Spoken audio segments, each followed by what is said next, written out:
to Just an Average Fantasy Football Podcast.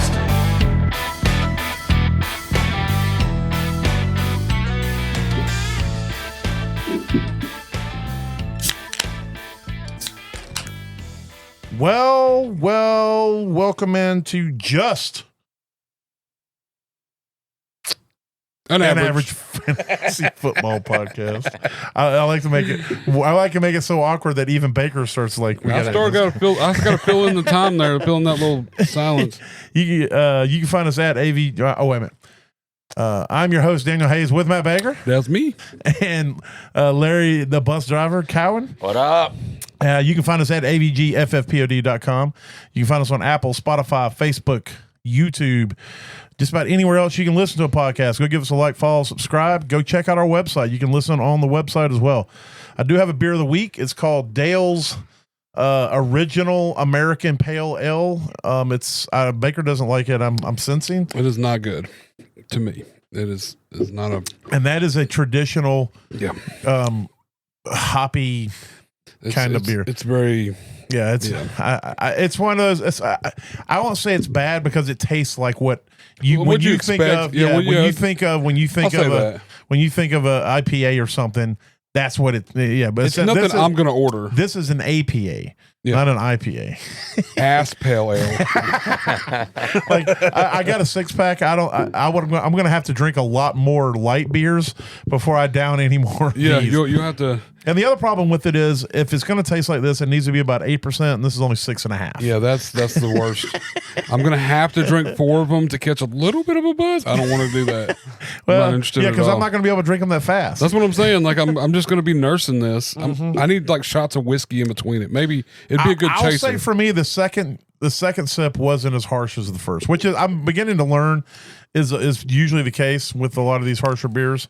I'll take 3 or 4 sips. It does smooth out a little bit for me after that, but it's still not. I feel like a dog with peanut butter in my mouth. It's just not good to me. How you doing? Except, where do you think I got the peanut butter from? How are you doing? Well, it's been a hell of a week.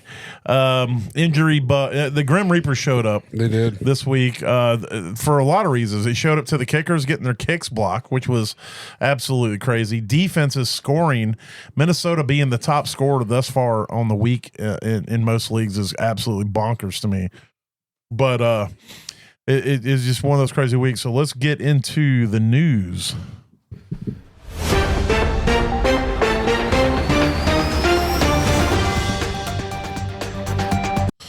All right. Well, let's hit them injuries first. James Calmer. Everybody be calm. James Conner is going to be out for the season. It is a bad ankle injury. They haven't come out and said exactly what it is. They're still doing the X-rays and MRIs and whatnot, but they do know enough to know that he's not coming back this season. Najee Harris also out with an Achilles. That might. I mean, it looked pretty bad. And with his age, it's just so hard to come back from Achilles. I mean, this might be the end of Najee. I think we'll see Najee again, but it'll be kind of that backup, guy trying to fight to stay on roster, like Cam Akers. Yeah, just kind of sort of. Yeah, a lot like that. He's kind of bounced around, the only one, Dobbins is really the only one I've ever seen come back from an Achilles. He's done it from all his Achilles, right? I think he's on record for tearing other people's Achilles and being out of the game. For him, it was Achilles, not ACLs, right? It was one Achilles and one ACL. I think he tore. Double check that. I'm pretty sure he had at least one Achilles. I think his first injury was an Achilles. But yeah, so that's kind of harsh there. Mike Evans is going to likely miss time with a hammy. It's something he's dealt with in his career. This one seems pretty bad, so we could be looking at a few weeks without him. CeeDee Lamb likely out 3 to 6 weeks. They have not confirmed anything, but a high ankle sprain is generally you don't miss time or you miss 3 weeks or more. Yeah, he's going to miss time. I saw him try to come back out on the field, and he couldn't even get through the play before he was hopping off. So. Yeah, Jaden Daniels still day-to-day. Tyrone Tracy's going to miss times, but it's Scadaboo's got that job now. But Tyrone Tracy, although Tracy was looking okay in that game before he got hurt, but he's got a shoulder injury. Let's see. Jatavian Sanders with the Panthers. I bring him up just because he's kind of starting to make himself known at the tight end position, but he got hurt in that game, only played about half of it. He also has a high ankle, and reports are he's going to be missing some time as well. So, but on the other side, somebody you might want to be looking to pick up, and I should have brought him up in waivers, but I'll bring him up now. Demarcus Robinson is supposed to be coming off suspension. I think his is only a 3-week, as well as Addison is coming off suspension as well. Addison should be back out. Yeah, so those are two guys who may be on your waivers. You might want to go out there, especially Addison. Just take a peek. We'll kind of try to reiterate that when we do our waivers in a minute. But even DeMarcus Robinson, it's not a big name or anything, but that the 49ers are hurting for receiver. Right now, McCaffrey is the receiver. He leads their team in targets and yards, which isn't crazy because McCaffrey's awesome, but it is, you're generally not going to be successful for an entire season if your running back is your leading receiver as well. And no one else is really that close. So Pearsall can't catch, apparently. Which is crazy because he got drafted based off of one unbelievable catch against Florida State. Absolutely. Against Florida. Yeah. So, or he was at Florida. Florida against, that's right. Cause they were playing some like Appalachian State or somebody when he made that catch, but it was still a hell of a catch. Yeah. But yeah, so you just keep an eye on that. DeMarcus Robinson is not anybody that's going to light up your scoreboard, the fantasy scoreboard, but he is somebody. He's been known to get 15 to 20 points here and there, and it could be a really solid receiver if he's going to be getting steady work. So, let's see, hit that. Russell Wilson may be out. Jackson Dart might be in. They're going to be 0-3. They did not look nearly as good as they did last week against the Cowboys. So, it could be the end of the Russell Wilson era, potentially in New York, which it should have started with Dart, but they're potentially be getting back an important piece on the offensive line in the next week or so. That might be the reason why they were holding out as well. So, any other news that I may have missed and didn't pick up on? You guys heard about? So it's a hamstring tear, LCL tear, meniscus trim, ACL tear, Achilles tear, and an MCL sprain are all his injuries since he's been in the NFL. Jesus. And here's the highlight. It's all his right leg. My God, son. One of them, he had came back, but he was keeping the weight off of that leg and hurt the other side. Yeah. Well, that was his knee sprain when he did the knee sprain. But all the major injuries have been his right leg. Have all been his. God almighty. That's a person. Yeah, right leg. Look at all the red dots up his leg. Well, they had to teach him how to rerun. I feel bad. I hope he makes a ton of money in the NFL because when he's about 45, he ain't gonna be able to walk. At least on his right leg. He's gonna be dealing with arthritis they don't even know exists yet. They're gonna create. It's gonna be called the Dobbins arthritis, and he'll be the only known case of it when he finally gets. He's gonna need a leg transplant. He's gonna be the only person that has a quote healthy leg that go and beg for a prosthetic. Gets older, so we can cut it off and put a fake one on there. I'm telling you, man. It's crazy that he's gone through all that and still out there doing work, man. Yeah, performing over a lot of these running backs. Yeah, man. absolutely. Yeah. All right. So let's move out of that to a segment I call WTF.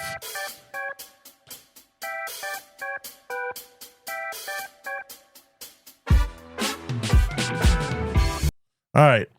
So this is WTF, and it's either for a good way or bad. I got too bad, too good. So we'll start with the bad. And this is not me taking a shot, Bus, but we got to talk about it. Oh, yeah. The Atlanta Falcons this week. Yeah. What the fuck, bro? I wish I fucking knew. I have not a damn clue what happened.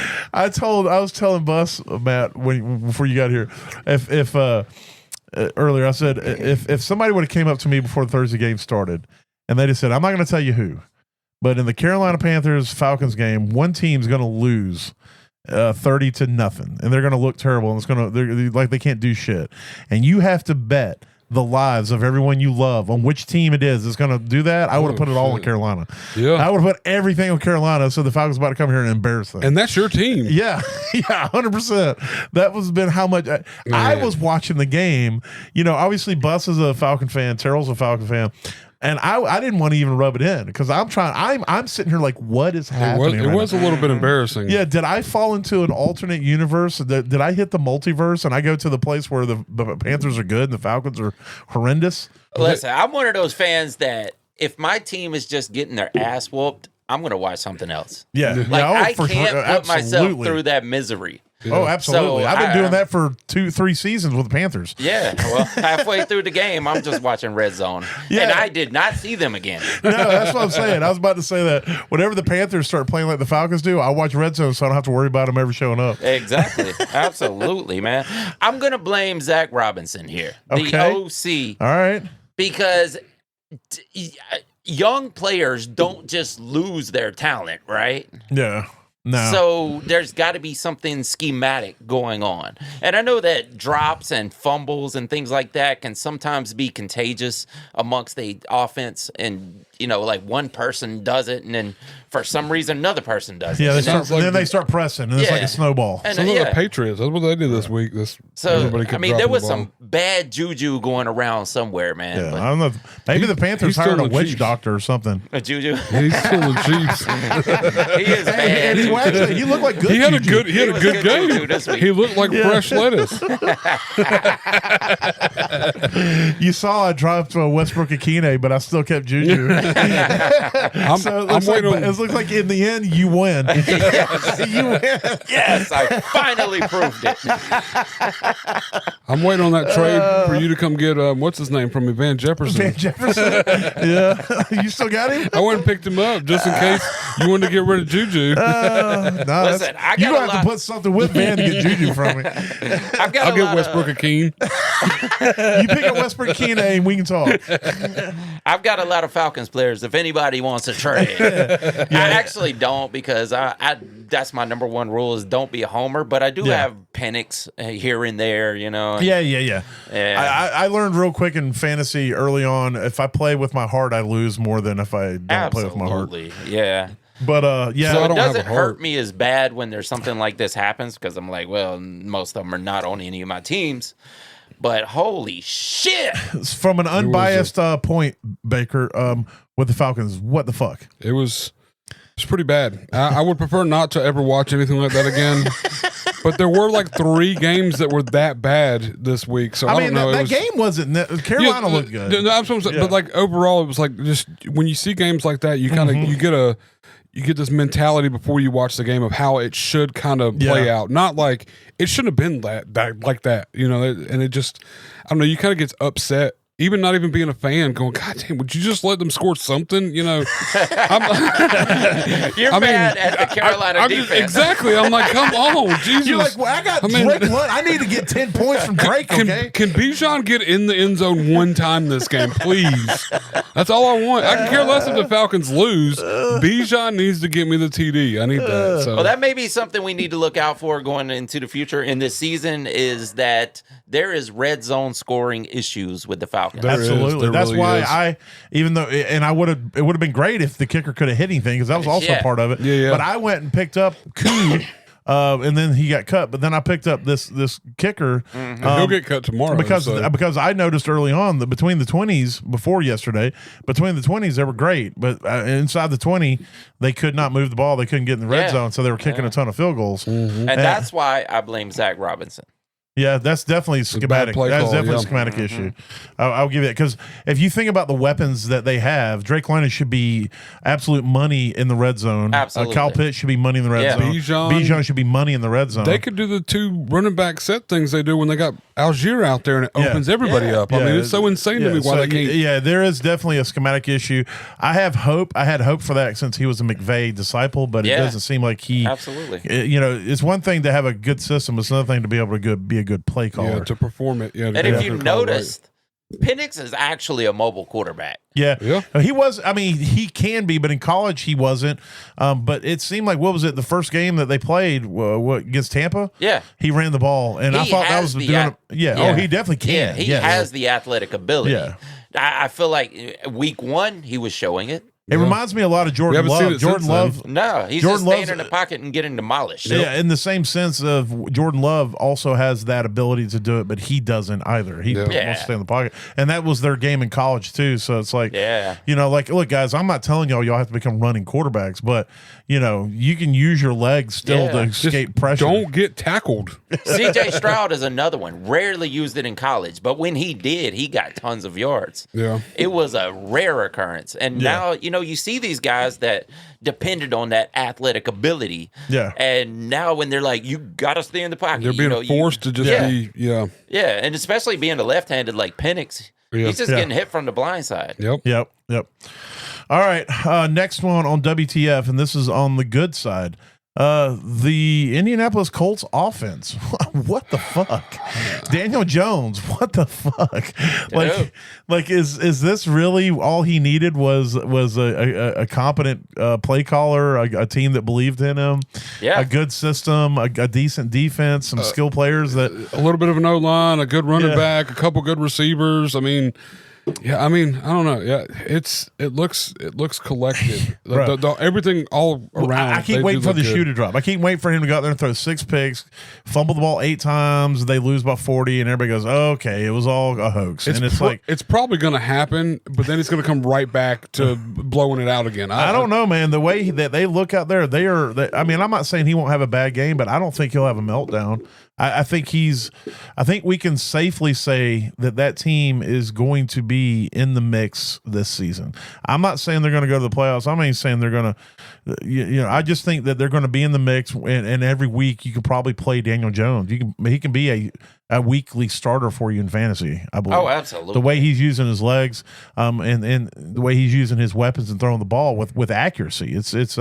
We obviously roasted him before the season every chance we got. We talked about how he's not a super back and all this shit, but it looks like we might have to throw him in the super back conversation. We'll see after next week. I mean, I know he played Denver, which is a tough defense, and did pretty good, but they play the Rams this next week. Yeah, that's definitely a tough defense too. And he's only had 1 touchdown each of the last 3 games. I mean, how many has he rushed for in each of the last 3 games? 2 and 1, 2 in week 1 and 1 against Denver. Right. So, the yardage is something you have to and look they've only at, punted. They've only punted as a team like once or twice. Once, I think. This week. Game. And that was against Tennessee. So this was his lowest stat week where he went 18 for 228, 1 touchdown. He had 4 rushes for 27 yards. That's it. So you're saying he's already burning out. And they he's slowly coming back. But they still housed him, right? I don't remember the score. What was the score? I'm pretty sure they 41 to 20. Yeah, it was pretty good. So he didn't have to do a lot. You're not going to need That's to. true. Yeah. We'll see what he does when he gets into also, a shootout. JT, see, that's the other side of the coin is that as long as Jonathan Taylor is taking the pressure off of him, he doesn't have to be Superman. He can. Yeah. It's like he doesn't have to be the guy. I feel like in New York, after Barkley left that 1 year, I felt like a lot of pressure was on him to make things happen. He was pressing. Yeah. And then you didn't have competent play calling. You didn't have good skill players.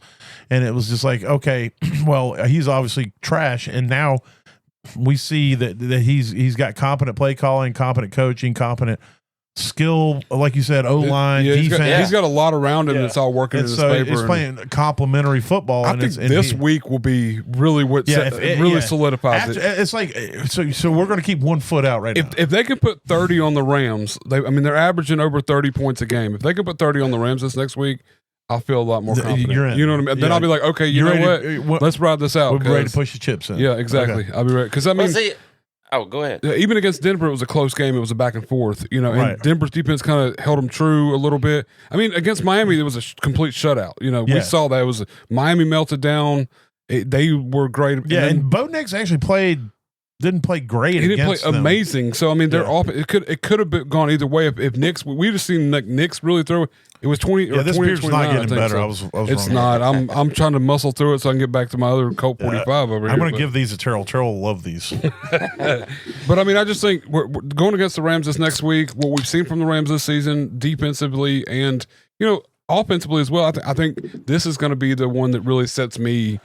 I would have been on the fence against Denver, and it was such a super close game. Now it's like, let's see what happens this week.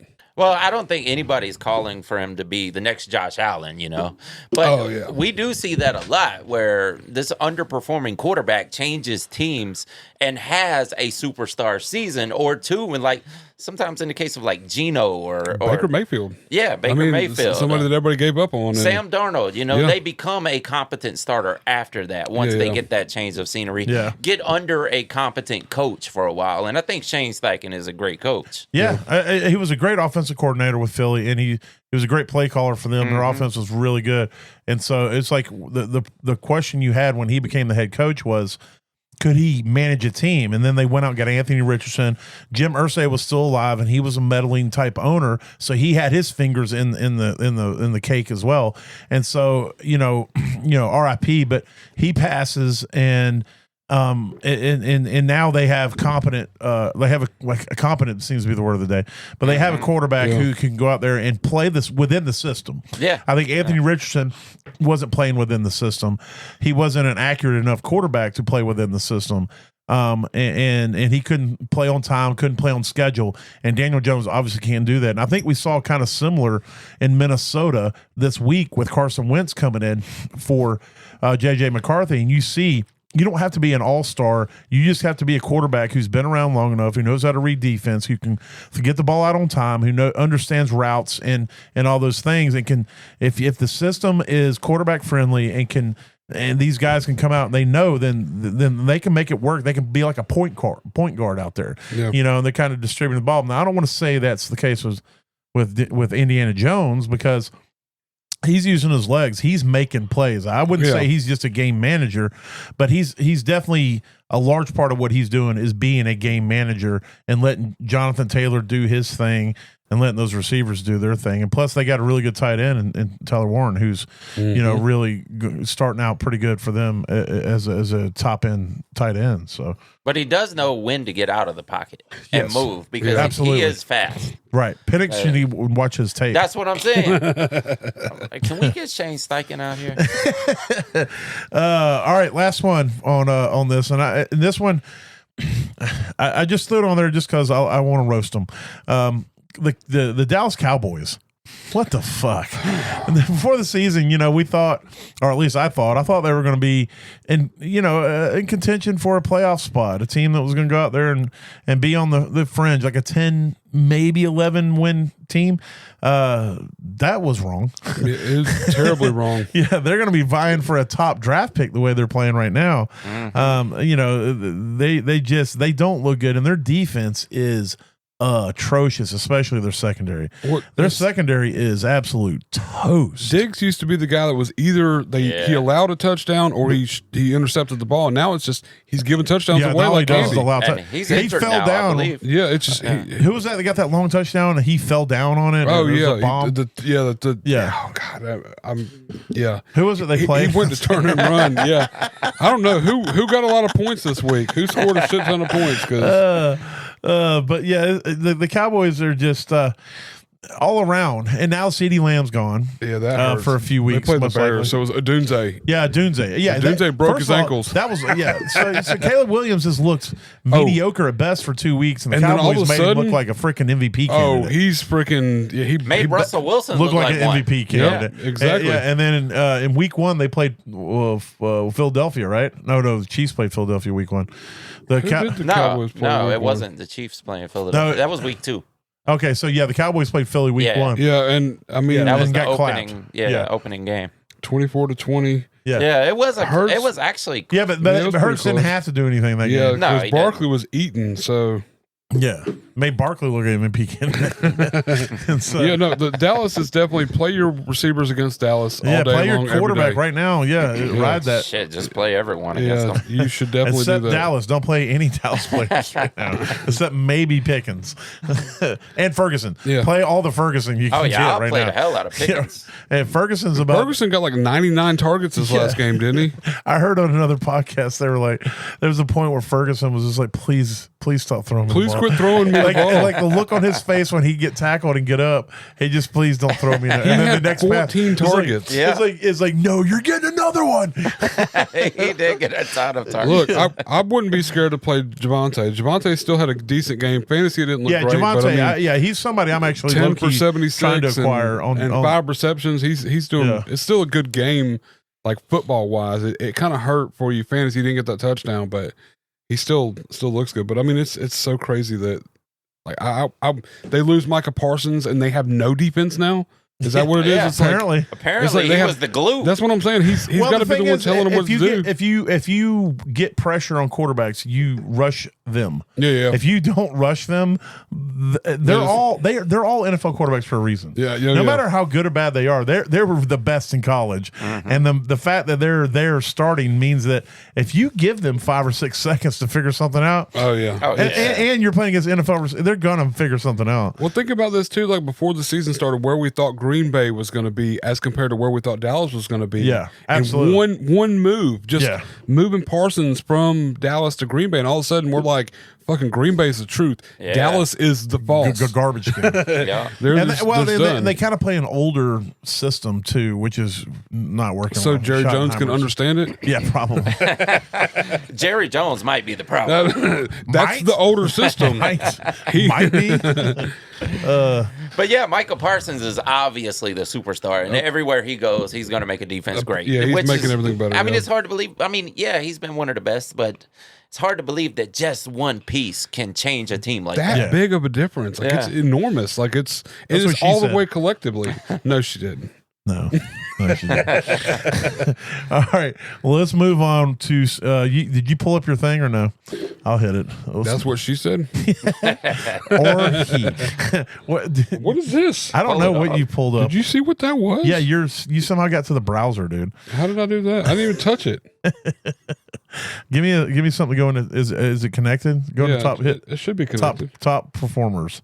Top performers. Yeah. Let's go. Love it. All right. It's one of my favorite ones. We're going to hit it quick and dirty. Make a song to that. We're going to hit it quick and dirty. Caleb Williams, your QB1 currently on the week. This is before the Monday night game. Excuse me.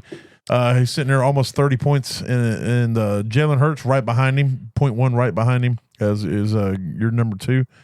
Geno Smith, after absolutely being a dumpster fire last week, showed up this week with 5 to Trey Tucker. I'm sorry, 3 touchdowns. All to Trey Tucker. Yeah, Trey Tucker. All 3 to Trey Tucker. We'll talk about Trey in a minute. They still catch the L, but Geno got back on the right side of fantasy for you. Josh Allen doing his thing as a QB4 on the week with 23 points. Marcus Mariota, he was a sneaky play for me in some leagues just because he's got that upside with his legs, and that's really what saved his fantasy week. It's a system that kind of fits his style too. Absolutely, yeah. Yeah, I mean, because he's playing behind Jaden Daniels, so it's really you don't have it's 1-for-1 swap there as far as the way they play. He did pass for a touchdown, he rushed for a touchdown, so that was good.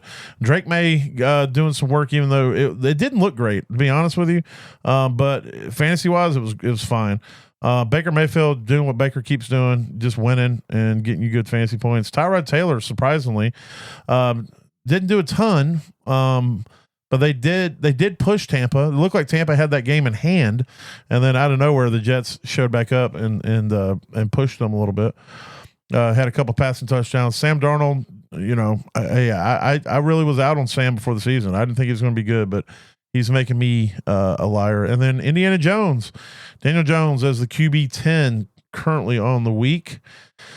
Look at that. The quarterback scoring was kind of down, to be honest with you. Once you got past I would say once you got past the top 4, it was just down. Well, shit, though. Look at this. 7 quarterbacks out of the top 11 were ones that teams had given up on. Yeah, that's true. Yeah, that's true. Yep. All right, running backs. Jonathan Taylor is an absolute man. He is a grown-ass man doing grown-ass man work out there.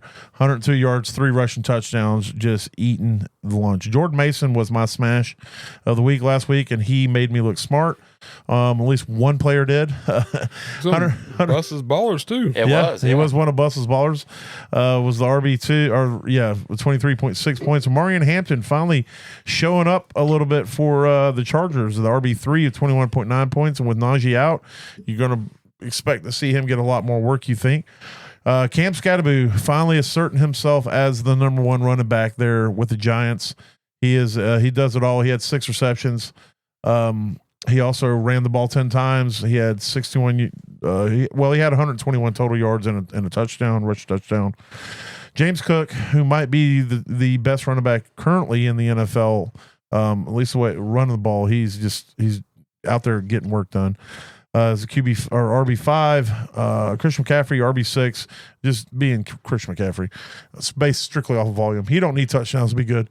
Kyron Williams finally getting back into the swing of things. It was the RB7 on the week. Kenneth Walker, he's had 2 pretty good weeks out there. He didn't rush a ton this week, but he did get a couple touchdowns to save his week. Quinshon Judkins, watch out. I'm going to tell everybody right now, watch out.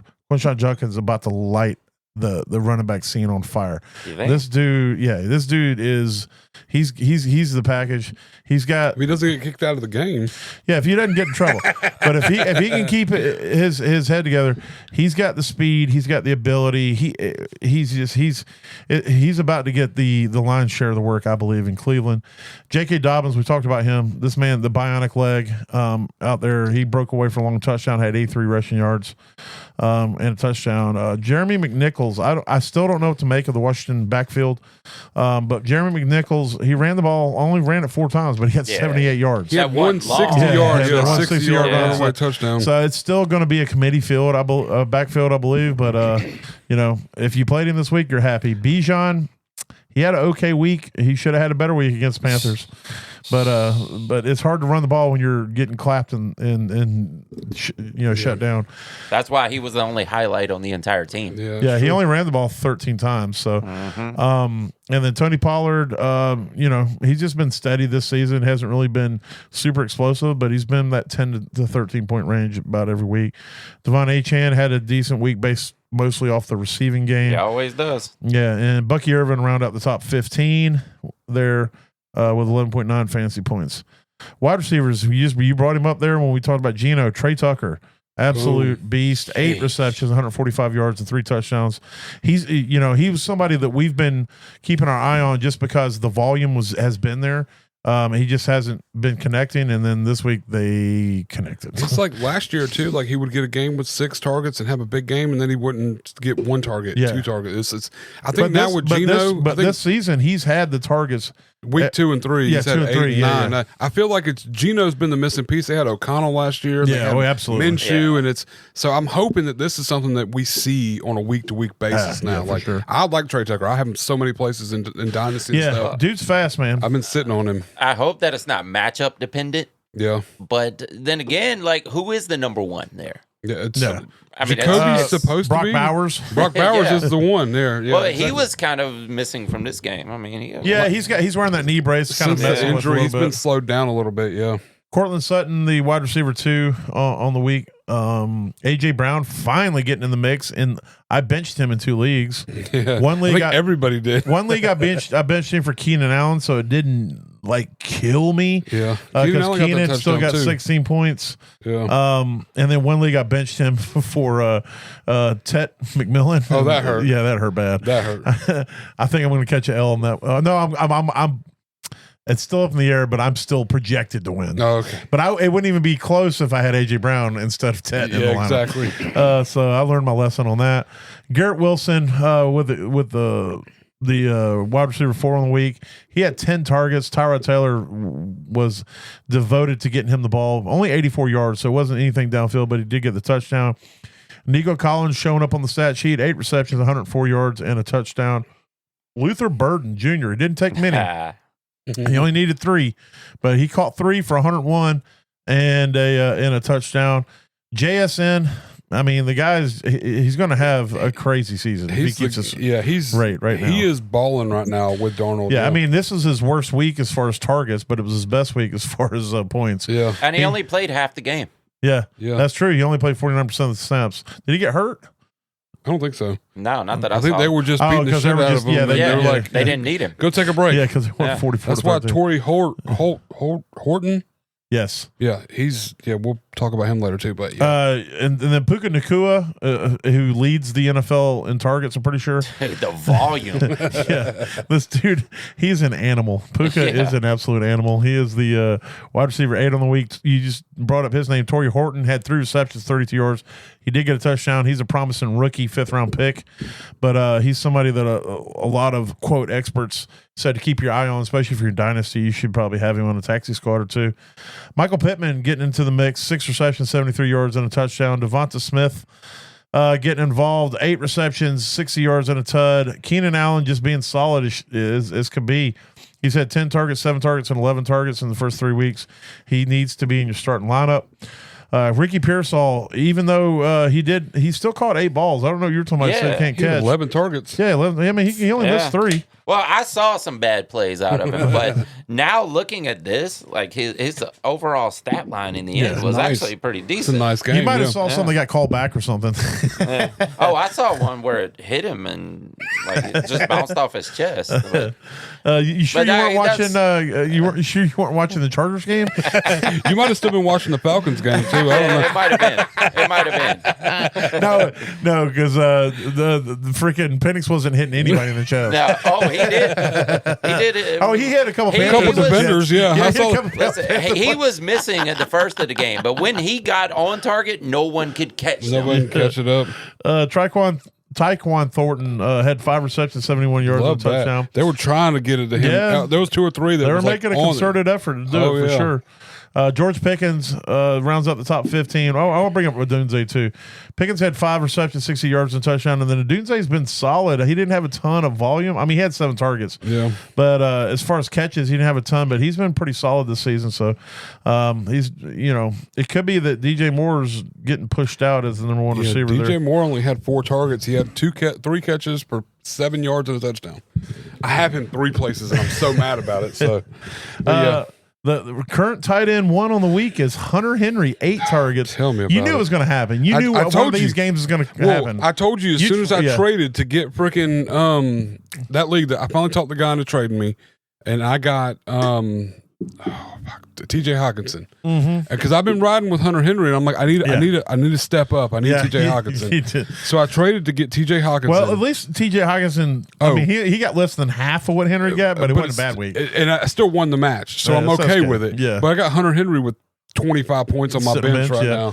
A lot of people probably do. 8 receptions, 90 yards, 2 touchdowns. Yeah. Dalton Kincaid, 5 receptions, 66 yards and a tud. Jake Ferguson, 13 receptions, 82 yards. He don't need touchdowns when you're getting that many. No. He did catch 13 of the 14, though. T.J. Hawkinson, we just talked about, had 5 receptions, 49 yards. Trey McBride had 5 for 43 and a tud. And that touchdown. Yeah, finally got him in the end zone for a receiving touchdown. It seems to kind of be an enigma with him. Dallas Goedert had a decent week. 1 reception, 33 yards and a tud. So that's as far as we're going. I will mention Benton Strange just because he had 6 receptions, 61 yards. So it's good to see that volume. And then defenses. The Minnesota Vikings had 37 points. That's ridiculous. That's all the defense we're going to talk about. Yeah, that's ridiculous. We should say, what was it? Isaiah Rodgers had all those 37 points. Yeah, 32 of the 37 points they scored. So there it is. There's top performers. Hit something for fuck that guy. Surprise, mother. All right, I'm going to kick off FTG with a trifecta of quarterbacks. And we ain't worried about points. We just know they all sucked. If you had them, you know it. Yep. CJ Stroud, buns. Jordan Love, ass. Trevor Lawrence, ass meat. Yes, regurgitated ass meat. Yeah, they were all bad. Thank God there were backups to play to get your points this week. I would highly recommend if any of those backups start again next week, you bench maybe all of them but Jordan Love. I think Love will be a good play next week. But fuck that guy this week, though. So to CJ Stroud, Jordan Love, and Trevor Lawrence, we want to say, fuck those guys. I guess I'll go with a trifecta, too. How about Chase Brown, Jamar Chase, and Jake Browning, and T. Higgins, and whoever the fuck else is there. Yoshi Boss, you can catch it, too. All you motherfuckers. Noah Fant. He got injured. He got injured. He's okay. You're off this list now, he can catch it, too. Okay, you're getting it. If you wear the Cincinnati Burrow, Bengals. fuck you too. If you're on their defense, if you're on their offense, I don't care. This is straight to you, but nicely in a fantasy football way. I don't mean it literally because I don't want to fight you all. Even though I could probably win, I've seen your defense. There's no way I would lose. I know I can take that O line. I can hold. I know I can take that O line. I can hold my own. Is all I can say. Yeah. But to the Cincinnati Bengals, that O line is soft. Look, I even said stream Jake Browning this week, and that was the worst decision I've ever made in my life. That's not the dumbest thing I've ever said. The dumbest thing I ever said was don't play Cam Scatterboo this week. But we'll hear about that in a minute too. Yeah. So I just from us here at Just an Average Fantasy Podcast to all y'all, all the Cincinnati Bengals, all the Bengals, all of you. Fuck those guys. Man, I'm gonna save a big fuck you for the main event here. All right, but, yeah. Other than that, I had T. Higgins on the list, but you already covered that. Marvin Harrison ended up with 5.9 points. So I want to say that he's gonna have a breakout at some point. Dude is soft as Charmin. He's soft. He is soft. Yeah. He's butter soft. Dude does not have any toughness to him. Is it making me wonder, like, outside of Christian McCaffrey, should we just stop anointing these Nepo babies? Yeah, I mean, I don't know, man. I don't know. It's like I think a lot of his hype was his name. Speaking of McCaffrey, Luke McCaffrey has more fantasy points this season, at least this week. Especially if you count tackles. Luke McCaffrey had over 17 fantasy points this week. Did he? And a full PPR. I know he caught a long touchdown. I know he had a super badass tackle too on like a return or something like that. He was out there. And also, if you've watched Arch Manning play at all this season, absolute ass, man. He likes to tell. He knows he's a pretty boy. Mm-hmm. So maybe we should stop picking these guys for MVPs or Heismans long before they hit the field. Because we anointed Marvin Harrison as the next great receiver, the greatest of next, and he is not. He had one game last season where we're like, holy shit, I need to play him every week, and then it's like, why am I playing this guy every week? Mm-hmm. And I'm still trying to ride it. Because you have to. I need where I drafted him. Yeah, he's got to be my guy. Yeah. So to Marvin Harrison Jr. Fuck that guy. All right, I got some wide receivers for you. If you want, actually, I'm going to hit Alvin Kamara. Listen, Alvin, I get it. It sucks, man. Be on the Saints. Oh, he called me earlier. He said, we need to put Spencer Rattler on this list. Did you tell him Spencer Rattler don't rate me? I was like, Desmond Ridder is who you really need as a quarterback so you can increase your game. Yeah, it was. I felt like it was going to be a bad game for the Saints as a whole from having to travel across country, play in maybe the hardest stadium there is to play in. And it usually doesn't work good for an East Coast team going to the West Coast like that. Because for them, it's like, they're playing like, when they start over there, it's what, like I'm trying to do the math. 1 o'clock. You're 3 hours behind us. So yeah, so 10 o'clock in the morning is when they start their game. So everything's just So anyway, you're the offense, Alvin. It's supposed to be you. You're the one that we all put our faith in. You know what? I'm going to throw your teammate in there. Even I didn't put him on the list. Juwan Johnson, put him on the list with you. He didn't have a horrendous game, but it wasn't what we wanted. So I'll just say to the both of you, because y'all are the only hope coming out of New Orleans for anybody's fantasy team. And if you're not going to perform, then we just got to throw all the Saints in the trash. We put them in there with the Bengals. Yeah. So to the New Orleans Saints and Alvin Kamara and Juwan Johnson, fuck those guys. All right, so I'm going to finish my list with two names that I feel. One that should be at the top of everybody's. You're going to play him. This hurt. Yeah. I'm sure. The number 1 overall fantasy pick this year? There's a lot. Oh, no, that was on the Bengals. Yeah. The number 2 overall fantasy pick this year, Saquon Barkley, put up 7.5 points. Yeah. And you've been averaging 18, 17 points but man, a week. There was one play that he had that we got called back, but he put a spin move on the defense. It was like a double spin, though, wasn't it? Like, and he come around that outside? He put him in the washing machine, but I can't put Saquon on the list. I have to. Because I'm gonna say it quietly. No, I'm definitely going to keep my mouth shut when I say it. I'm going to say it through my nose. I don't want or my something. name on this. But I mean, it's just Saquon Barkley. Yeah. Fuck that guy. Yeah. Yeah. I'm not with you guys. Actually. I want to let you hold. You have anything besides your main event? Yeah, I do. Okay, go ahead. I and hit got that. two names. I got one wide receiver and one running back right now. I usually wouldn't put a guy that hasn't broke out yet on a list like this, but everybody went crazy over this running back. He was a rookie, and his name is Ashton Genty. Yeah, Genty needs to be on there based off of where he was drafted. Yes. Exactly. People were And drafting also him in the what he's first doing. round. Also, what he's doing. Yeah, but I mean, I'm just saying. Generally, it's like you got to earn your way on the list. But sometimes if you're drafting in the first round, that's earning your way on the list. Yeah. Yeah. He looked a little bit better this week. He did look a little more. But little better, again, but it's one of those that we anointed right out of college, Yes. and it definitely doesn't look like he's that dude. Yeah, so maybe we should take it easy on these small school guys. But Ashton Genty and also Calvin Ridley. Yeah. Calvin Ridley is going to have problems because he is not that dominant physical outside receiver. He's not really a number one. He is great as a WR2, but he's making Alec Iomanner look like he's going to be. Iomanner is well, if Iomanner becomes the one, then Ridley will step then Ridley, up. then Ridley start balling out. Then that's what we're waiting on. Is that when the dominant cornerbacks get on Iomanner, exactly, then Ridley will be a star again. Blow it up, yeah. And Iomanner was nothing special coming out of college. I mean, I think he played 2 seasons at Stanford.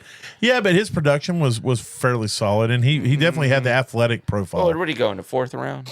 That I couldn't tell you. Yeah, it was something like that. But yeah, either way, Calvin Ridley not being able to handle his job against these cornerbacks is making Iomanner look much better than I think he is. But to Calvin Ridley, fuck that guy. And Ashton Genty. Yeah. Fuck that guy. All right, I'm going to hit what I got left on the list, and then I'll let you finish this up, Bus. All right, well, I'm just going to say them because they all were ass. Lad McConkey. Fuck that guy. Travis Hunter and Brian Thomas Jr.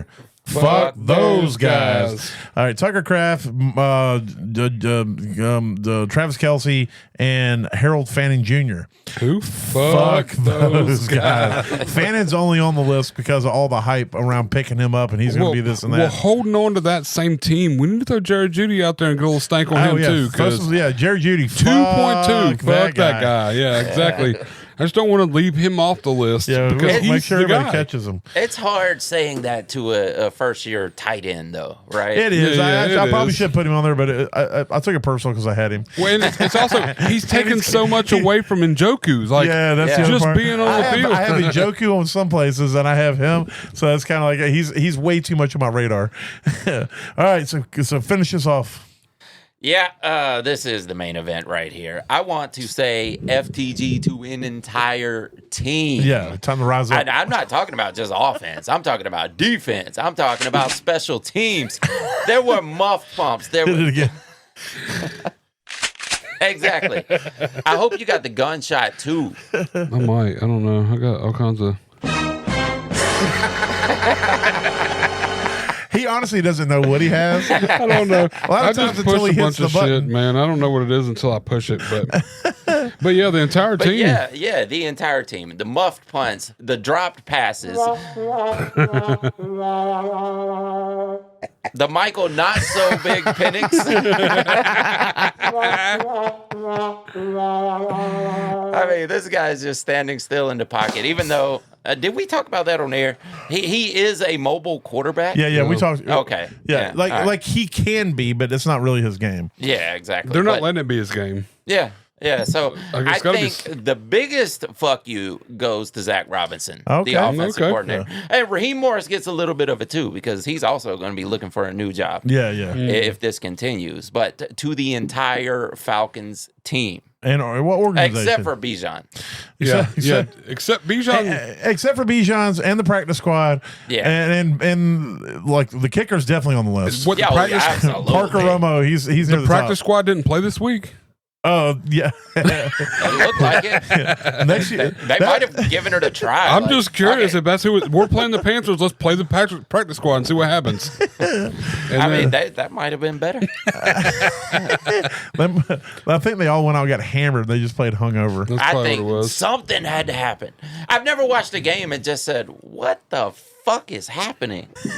I said that, and I was happy. I was like, "Look, I'll take it," but what the fuck is happening? Yeah. Right. Yeah. All right, well, let's hit it then. One good, I'm going to give it to the Falcons just because I give it to them if they're good, So Yeah. fuck those guys. Except for Bijan. Except for Bijan. All right, there's fuck those guys or fuck that guy or FTG if you want to be whatever. All right, let's hit on to toast or roast. Yes. The fuck was that? All right, I'll hit mine real quick. I'll start with the good. I said don't play golf at the Ravens. They haven't played yet. So I'm going to say Oh, yeah, that's a win. He's got 0 points right now. That's what I'm Tell talking you, about. 0 points. No, I lost on two of mine. I said don't play Olave at Seattle. He had 10 points. So I get a Yeah, that was a half-point PPR, too. He had like 10 catches, I think. he had a good game. I mean, basically, he was definitely not a don't level. Yeah, it wasn't a good game, but it wasn't a bad game. But who did have a good game? And look, I'm not unhappy because I like Scatterboo, but I'm unhappy because I said he wasn't going to have a good game and then he balled out. It's Camuel Scatterboo. Camuel Scatterboo. And so I'll take my L's on that. So how'd you do on your bottoms? Not terrible. I said go ahead and grab Miles Sanders. He got you 6.8 points. That's all you get for 6. Go ahead and grab Sterling Shepard. He got you. I didn't even write his points down. 10 points. He got you 10 points.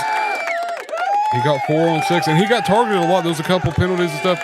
You knew he was going to be a part of that game. Yeah. But then I said go grab Tyler Higbee. That was the worst thing you could ever listen to. That guy did nothing. Not playing Scam Cataboo. Scam Cataboo. Wow. Well, look, I'll tell you this. Tyler Higbee got you the same amount of points as Jared Goff got you right now. So, yeah, it's a pretty bad call. So, that's the worst call you can have when you call somebody. It's 0 points. Yeah. So, yeah. So, I get my wows on that one. Well, how'd you do on your ballers? I think it went all right. I didn't write down the points for these guys. But I got just you. Going Call them on. out. I'll tell you what they scored. Drake May. 19.2. 19.22. I'd say that's a win, right? That's a hell of a win, yeah. Well, matter of fact, we can just throw that into my smash of the week. That's Because I definitely had smash. Drake May as the smash of the week. Yeah. All right. Javonte Williams, not so good. 9.7. That's not terrible. It's not a Yeah. smash, but it's not. You get- his productive was good, but he just didn't get touchdowns. Yeah. You get both. Jordan Mason. Oh yeah, You 20. get the full That's, cut. you. You Thank get you. the Good full all. cut. Yeah, I throw some of that cheer this way because I had him as my smash before knowing he was your baller. yep. That's 2 smashes y'all shared. Yeah. CeeDee Well, hey, we're Lamb. Eskimo brothers. Yeah. Yeah, y'all are Eskimo brothers. Just keep that white stuff Yeah, off me. CeeDee Lamb, he got injured super early. That doesn't really Yeah, he count. didn't count. That's Can't hard. count. I will accredit everything that George Pickens got to CeeDee Lamb Yeah, because that's where it was going. And right? that's where it happened. And Turpin ended up a little extra too. So And also Nico Collins. Yeah. 18.4 points. There you go. Thank you. All right. Well, we talked about 2 of my smashes. So Well, I'll go ahead and hit my last 2. So I had Juwan Johnson. That's because he only put up 8.10. It was definitely not a smash. And then this is the worst call of the week. This might be worse than this might be worse than the Scatterboo call. The Scatterboo call is worse than yours. I promise you. But this one's on par. I said Hunter Renfrow was my smash against Atlanta. Oh yeah, that was pretty bad. He put up 1.6 points. So. Give me the gun. None of mine. Oh no, That works. Yeah, that's what I also need. for this one. Don't you got a damn Daniel or something? I do on got there? one that's damn Daniel. That's this one. Damn, Daniel. Yeah, that's it. Look, my smashes were not great. All right. Mediocre at best. Zach Ertz against Vegas got 5.3 points, not a smash. Alvin Kamara, Seahawks, 6.1, not a smash. Devontae Adams versus the Eagles, 13.1, not a smash, but not great. That's a smash. It's still good. Based off of our other shit, that's a smash. Oh, yeah, okay. If I get to base it on, I got that, okay. And then I said Bo Nix against the Chargers, he got 13.4. That's not great, but it's still. Yeah, we've had better weeks. I was hoping he was going to do it this week, and it just didn't. It didn't kill you, but it wasn't a smash at all. So, all right. Well, there's toast or roast. So we're going to run into the waivers and streamers. All right. These nuts. That's the best one. So I'm going to go ahead and kick off the waivers ones. We don't really need to talk about why. Quinshon Judkins, Trey Benson, Cam Scatterboo, and Amarian Hampton. Those are your top pickups. If they're available in any of your leagues, they are a fab dump. They are number one priority burn. Whatever you got to do to get them on your team, absolutely go after them. Yes. I would put them in the order that I just said them: Judkins, Benson, Scatterboo, Hampton. Is that a? Or would y'all I'll maybe swap Scatterboo with Benson? Yeah, that would be there might be a little swappy there. Just matchup wise, I think. Yeah, I was going to go after Trey Benson, and I was just looking at the waiver wire. You two fools picked them up everywhere, right? I do. I have Trey Benson everywhere already. Absolutely. Yeah. I also have James Conner in a lot of places, so therefore I have Benson in a lot of places. And I know that he has James Conner in a lot of places, therefore I grab Benson in a lot of places. Plus, I'm a Benson fan. I like him. I didn't think he got enough play last year, and I hate that it comes on the back of an injury. I hate that, but I think it's going to be a good spot. Yeah, I think Benson's about to take that job, and moving forward, he's going to be the Benson. We'll see what he can do with it, but I've always believed in it. Yeah, he was like last year. I think in his limited touches, he averaged like 6.5 yards a carry, then being out there for pass catching and stuff too. So we'll see. I'm excited to see where it comes. Mm-hmm. So, Bus, who do you got for your top running back pickups on the week? Well, obviously, I had Trey Benson on there, but the only other name that stands out is I mentioned him last week, but he's going to be coming off of the IR soon, or is he even on IR, or is he just out? But Tajay Spears. Oh, yeah, he was on IR. Yeah. Well, I thought he was active this week. He wasn't active this week? No, he wasn't active this week. I'm pretty certain he was on IR. But he's going to be in the game soon, and he's only 39% owned, so you might want to look for him if you're needing running back help. Yeah. All right, Baker, what you got for running back? The only name I'm looking at, it's only because so far this year they've been using two running backs, and then with the loss of Aaron Jones, they did go out and grab Cam Akers, who knows the offense, and he got a little bit of playing time this last week. He didn't get a lot, but if for any reason Jordan Mason gets winded, something happens, you want a part of this offense, and I think Cam Akers might fit into it. All right. Just saying. Looking at him just in case. I got three more running backs for you. Ollie Gordon got a ton of work behind Achane, and it looks like he's going to be the thunder to Achane's lightning moving forward. He is a bigger back. He could be getting some goal line touches, and I feel like he's somebody you could throw in a flex and feel pretty okay about moving forward. I mean, you're taking a chance because that Miami team is kind of defunct right now, but still, I think he's going to be getting some use moving forward. And then these two, I don't think you can play them yet, but there's definitely stores and they're definitely cuffs. Even if you're not handcuffing your running back, it's kind of like what we just talked about. He picks up Benson in leagues that he knows that I got Connor because he knows either A, he's going to have another starting running back if Connor goes down, or he can trade me and make me look dumb. But Blake Corum, make you look too dumb. Blake Corum and Woody Marks. Woody Marks might start getting more touches. The only thing you'd have to worry about down the road is whether Mixon comes back. But Blake Corum, his utilization has gone up the last 2 weeks. And so I like Corum too. Like Corum's another one he's kind of that grunt guy, and I think if they start using him more, it could be bad. Like it could be a downhill thing. McVay said that was the plan at the beginning of the season. But it hasn't shown a lot of it yet. But I think if we do, I think it's slowly ramping into. I think if we do see that, it's definitely going to be something. And if Kyron Williams goes down, then that's the man. Oh yeah, no doubt, absolutely, no doubt at all. And the thing is the way the Rams are playing, they're going to be most likely a playoff team, so they're going to be in games in the mix down the stretch, and so I think Kyron Williams is going to they're going to want to try to keep him as fresh as possible for the long haul into the playoffs. Which means Corum's going to see more time anyway. Yeah. And then, all right, what you got for wide receiver, Bus? Man, I'm going to go with something that a lot of people are probably turning off of right now. That this is the point where you want to pick this guy up. And he may get dropped in deeper leagues where he already is on rosters. He'll get dropped after this week. So look for him on the waiver wire after your waivers run. I'm going back to Torrey Franklin. Yeah, okay. I think so too. I think Torrey Franklin is somebody you need to keep your eye on. 1 week does not make a season one way or the other, but he was still targeted this week.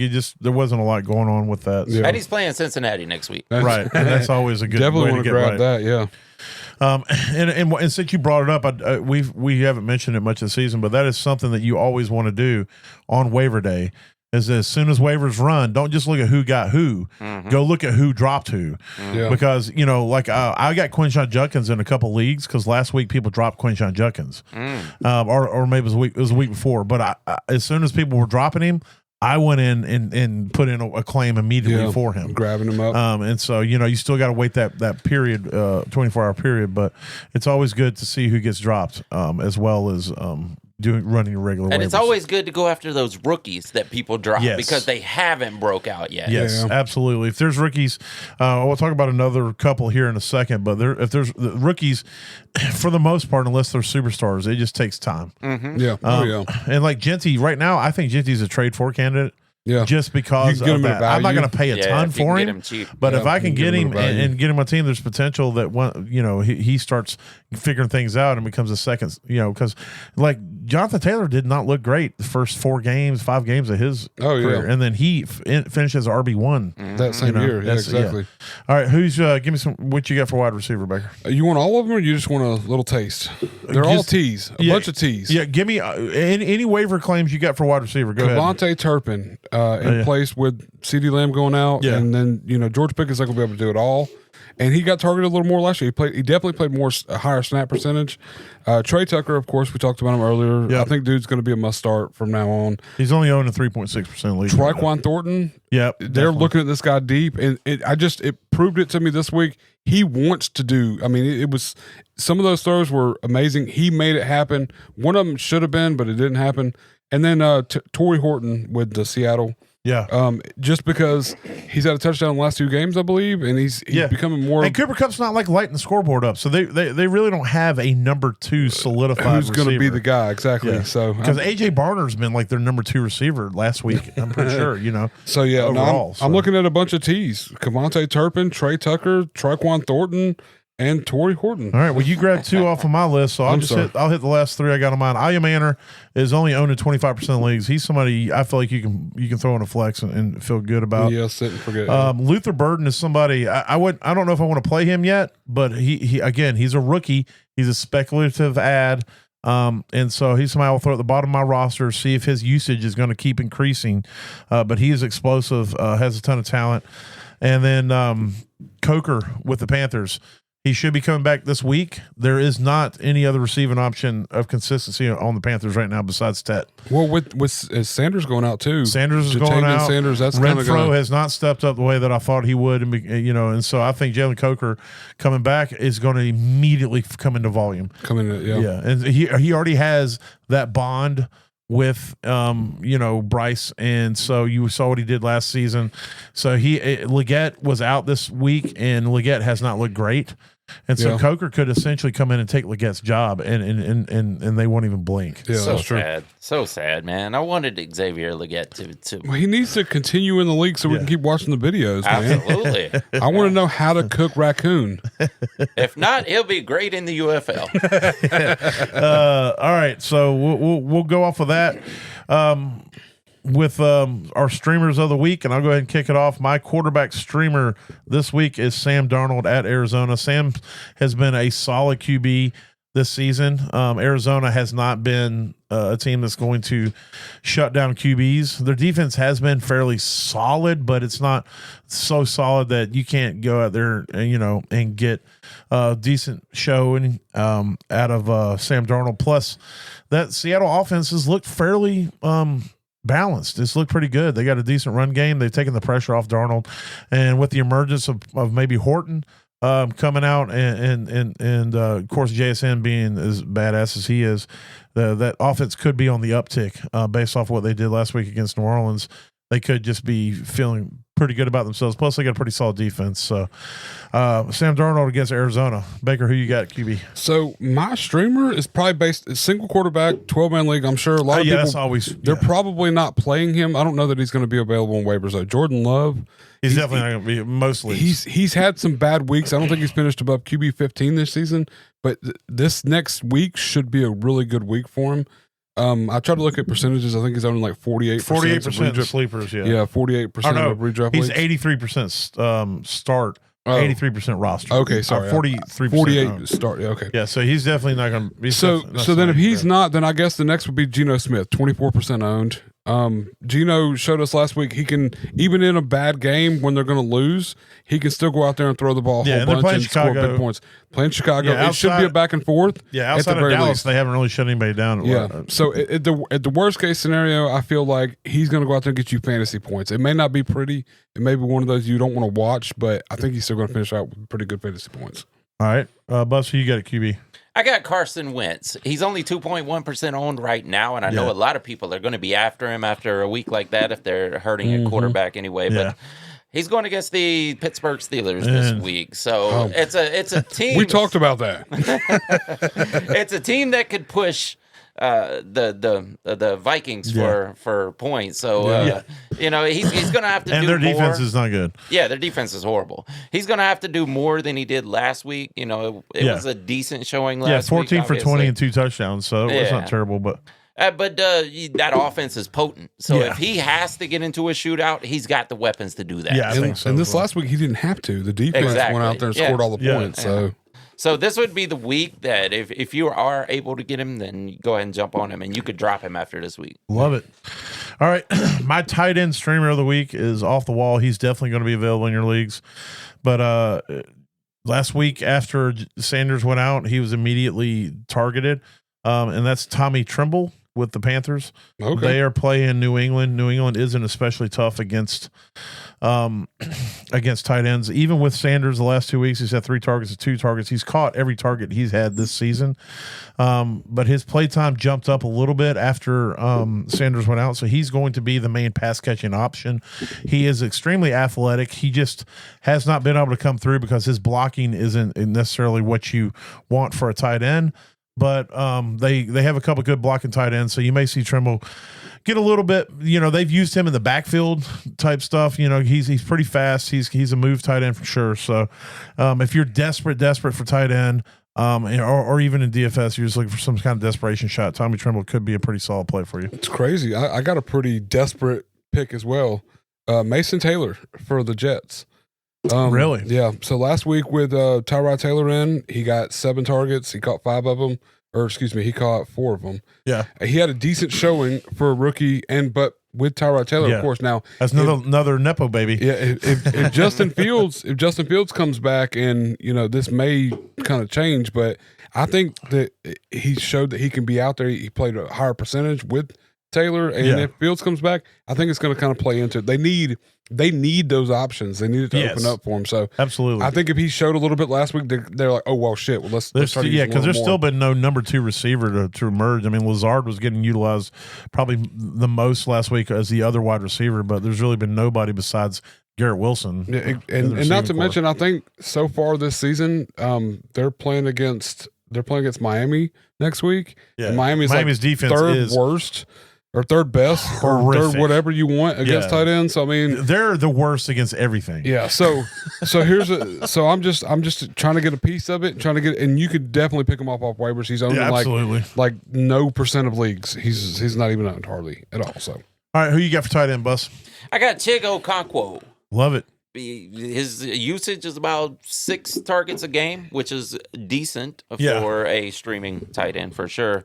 This week they are playing Houston, which is not the greatest matchup, but I feel like the better Cam Ward gets, the more he's going to get targeted. Right. Yeah. And, he's performing decently. He is a 3rd-year tight end, and this is the breakout season. So I would say that's a good pickup this week. I'm riding with Chig all day, too. I got him multiple places. Yeah, me too. Yeah. And it's 22% on him, so yeah, he's out there. That's crazy. Who did you say they were playing? Playing Houston. The Texans are 12 against. 12th against tight ends. They're actually fantasy points. They're a little bit better, but not much, according to the site I'm at. But I don't know what scoring it is either. But they've only they played the Rams, which they don't have a tight end. Right. They played Tampa, which we know they don't even look at Cotton anymore. Cade Otton. Cade Otton. Cotton. There might we as go. well be Cotton. Yeah, they don't even look his way anymore. And then last week was Brenton Strange with Jacksonville. Brenton Strange had a pretty decent game. So I mean, you take he's a pretty decent tight end. A tight end that utilizes something that maybe you got to look at who they had before. I similarly thought I've been saying Chig every podcast we do. I'm like Chigakonkwo. Chig, I'm putting him on Baker's bottoms. Yeah. I'm putting him on smashes. Eventually, it's going to work out. All the metrics are there except the actual production. It just hasn't happened. And I think it's we're waiting on Cam Ward to figure it all out. He's getting it. He looked a lot better this week than he has. So definitely, I'm on board. All right. But then I'm also off Jared board. Goff just threw a 25-yard to James Winston. So it's not looking good for my don't against Goff. There's Goff lighting it up. Anyway, it wasn't a touchdown yet. So not yet.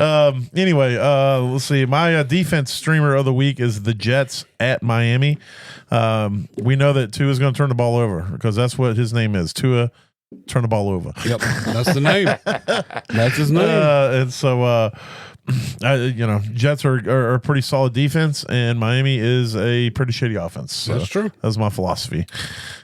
Well, I went with the Texans against Tennessee, and I know I just said Cam Ward's starting to figure stuff out, but he is still a rookie, and the Texans in the past have been good, and they've been doing okay as far as fantasy is concerned this season. They offensively haven't been able to keep up, so it looks better for the defense. But I don't know.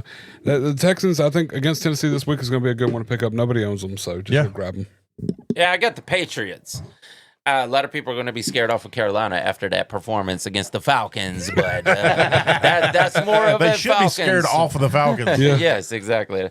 More of a Falcons problem than anything. Carolina is still not a great offense in total. Yeah, I agree. Yeah. It's just that one game, so don't be scared off the Patriots. They are at home facing Carolina this week. Well, hopefully the Patriots can get some of their own fumbles and shit and then get the points for it. Yeah, exactly. I mean, if Ramondre's out there and playing against his own defense, that would be amazing for y'all. Ramondre did have a touchdown called back. Yeah, he also had 2 fumbles and one that should have been a fumble, but they caught it incomplete. And how bad is Trayvon Henderson that he couldn't get on the field after he fumbled twice? Those fumbles. Two obvious. That doesn't speak well for Trayvon's in the dog house. Bro. I feel like last year we looked at Ramondre and he's like fumbling all over the place, and they still ran him the entire time. So I think he has pictures of somebody doing something nefarious. Yeah, apparently or something.